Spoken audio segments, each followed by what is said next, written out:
Oof, sorry, it was so bright. Oh my god. Um, hey.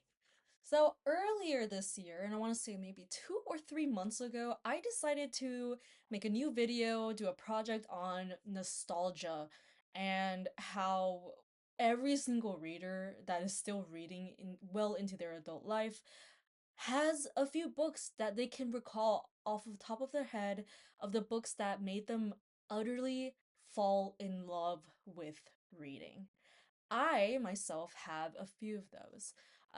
One of them is Throne of Glass by Sarah J. Maas or Moss. That it was the first ever like truly young adult series that I read. I've read Hunger Games. I also love those.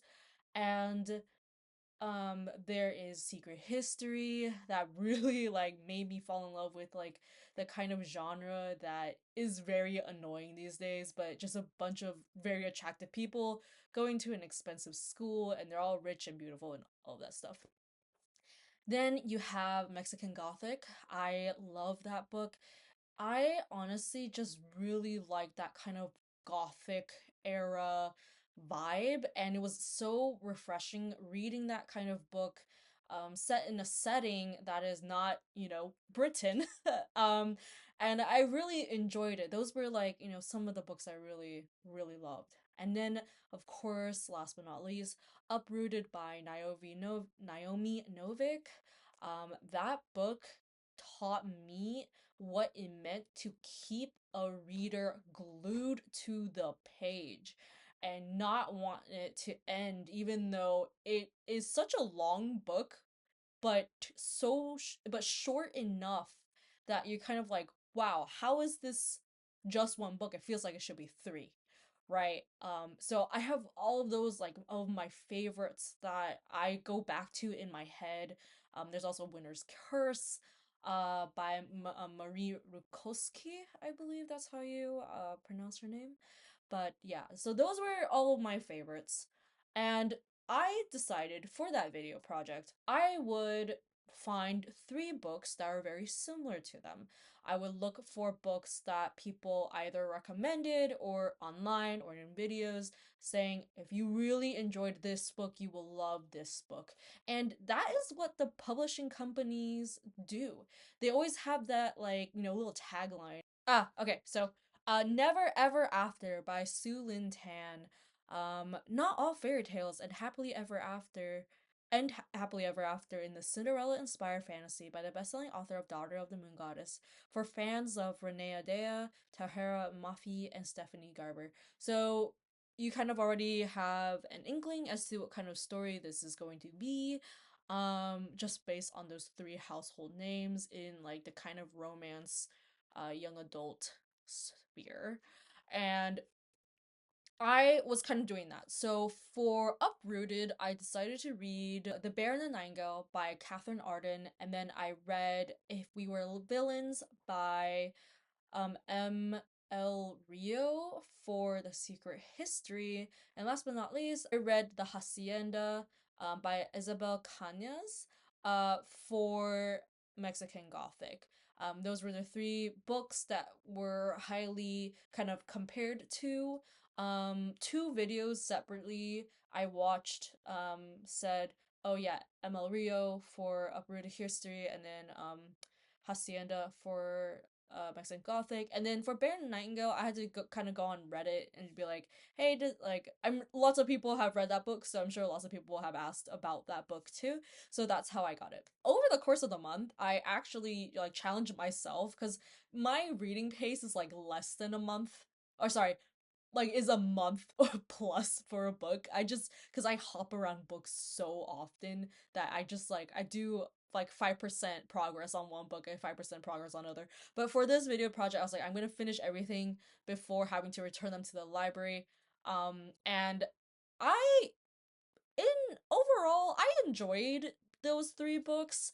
I think Bear and the Nightingale came out as like a standout like love. I love the kind of lore and the Russian backdrop that the story is taking place in, and the folklore and the mythology. That was really fun. And then for If We Were Villains, I also enjoyed that more than I thought I would, because I thought most with Dark Academia, you can already see my video on like my thoughts on like how current academia like Dark Academia is these days. I'm not a fan. People have tropified the crap out of Dark Academia to the point where I don't even know what it is anymore. It is not academic and it's also not dark. It's something. It's something. It's a third thing that I don't really know what it is. It's performative dark academia. That's what it is. And then for the Hacienda, that one was the disappointment of the whole project.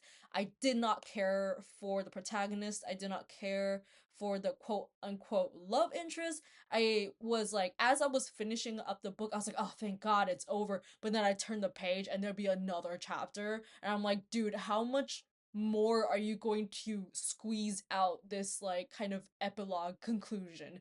Yeah, I did not enjoy that book very much. But I was going to make this whole video, kind of showing you clips of my like in the moment thoughts of the book. But then it kind of like I kind of lost the sauce. It wasn't really about nostalgia anymore. It was just me reviewing three books. But I decided to kind of just, take a step back and be like, why did I start this in the first place? And it's because I wanted to find that love, that burst of joy when reading a good book for the first time or first time in a while and saying, wow, like this is the reason why I love reading. And honestly, a lot of the books that I've been reading these days, they're not slop by any means, but they're not of that caliber of the books that used to be published back in the day. Like I'm drawn more towards like classics now, like old stuff that was written like in I latest like 1920s, but going way back to the 1800s or 1700s, that sort of stuff. And I kind of have to like wonder, like, is it because that I've changed? I as a reader, I've been reading since I was a little girl, and now I'm like 27, gonna turn 28 next year, and that's like honestly 20 years of reading. Is there anything new that would surprise me? Is there anything new that wouldn't just make me remember something else that was better? And I don't know, I feel like that is just the burden that we have as consumers and readers, is that there will never be something that will take you back to that specific moment in time when you were 13 plus years old and you opened that book and you didn't know it was going to change your life. Because that book to me was Throne of Glass. And I'm sure if I read that book again now, I probably wouldn't love it as much as I did when I first discovered it as a young, like, 17-year-old. I'll still have a fun time when you kind of are chasing for a book to read and you're just doing it just to say, I'm chasing for that feeling of that one book I really loved. You are honestly almost always going to be disappointed.